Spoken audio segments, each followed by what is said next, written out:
Башкирское право, оно, в общем-то, достаточно сложный институт. Почему? Потому что в нем как бы сочетаются и чисто исламские традиции, да, шариата, в частности, в вопросах наследования, но очень большую роль играют обычаи. Вот, в частности, наследование родовых вотчин и вообще все, что связано с землей, как правило, подпадает не под правила шариата, а под традиционные башкирские институты.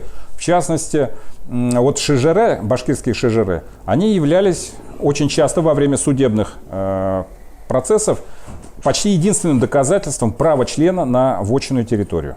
И, собственно говоря, в этом заключалась основная функция шежере, а не отнюдь, как некоторые этнографы говорят, в пресечении там, инцестов в интересах экзогамии и так далее. Потому что, как правило, шежере не включала всю массу родственников, если вы обратили внимание. Да? А инцест может случиться в таких случаях, когда кто-то, не включенный в шежере, мог вступить в брачные отношения. Я повторяю, здесь невозможно помнить такое количество родственников в 9-м поколении, да, просто памяти никакой не хватит.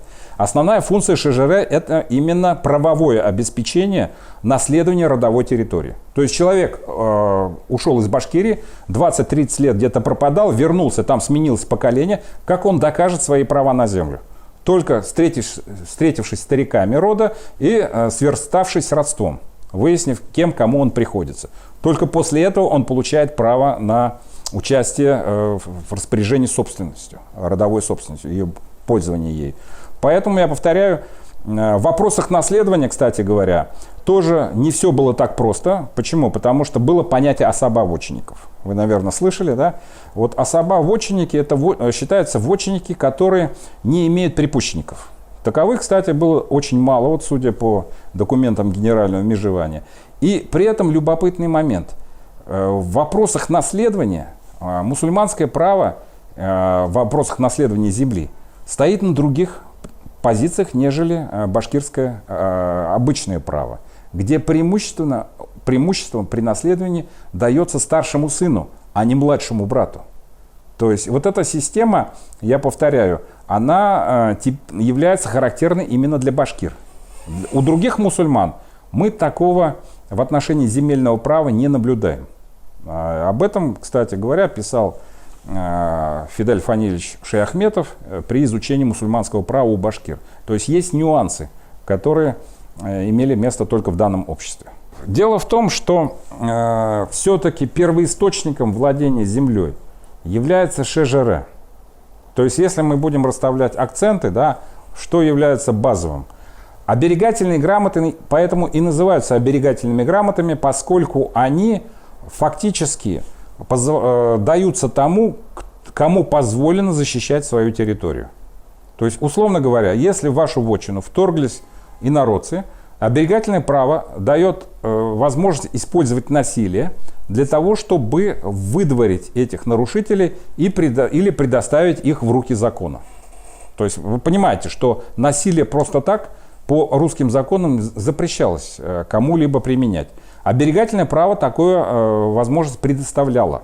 То есть схватить нарушителя и выдворить его за пределы вотчины, либо отдать в руки властям. И когда, в общем-то, в 19 веке задали вопрос министру государственных имуществ Киселеву, чем отличаются башкирские вотчинные земли от земель сибирских инородцев, калмыков, казаков, Киселев очень четко ответил. Все названные народы сидят на государственных казенных землях. Башкиры пришли в подданство со своими вотчинными землями. То есть это очень четкая граница. Почему? Потому что в 17 веке государственная граница на юго-востоке проходила по реке Урал, Яик. То есть там заканчивалась Россия. Однако башкирские вотчины простирались до реки Эмба, и они с них платили ясак в Москву.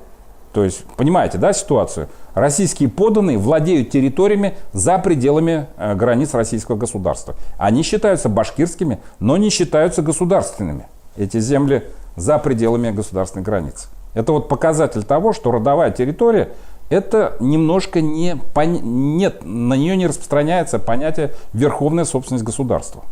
Вот, к сожалению, в ряде работ доказывает, что никакого вотчинного права не было. Вот Урал Хамидович Рахматуллин доказывал это, да, что была верховная собственность государства, царь наделял землей всех своих подданных. Он был верховным правителем. Такого понятия в русском праве не существовало. Существовали казенные земли, существовали удельные земли, существовали вотчинные земли. Да? Верховная собственность, понятие, это научный концепт. Башкиры владели землями, с которыми вошли в состав российского государства. Я нашел документ, связанный с пожалованием башкира Уранской волости Абдуака Самбаева Иваном Грозным. Но по форме это не жалобная грамота роду, это из помещения служилого человека, потомки которого через 2 столетия во время генерального межевания назвали этот документ жалобной грамотой Уранской волости. Понимаете, да? То есть служилый человек Уранской волости получил за службу от Ивана Грозного земельные владения по Каме, и, в общем-то, четко определяется его размер. Через 2 столетия его потомки говорят, что это жалобные грамоты их роду. Но мы же знаем, что Уранская волость — это не один человек, да, Абдуак Самбаев. Это довольно многочисленная структура. Но вот в данном случае документ служилому человеку в форме из помещения был квалифицирован самими башкирами XIX века как жалобная грамота.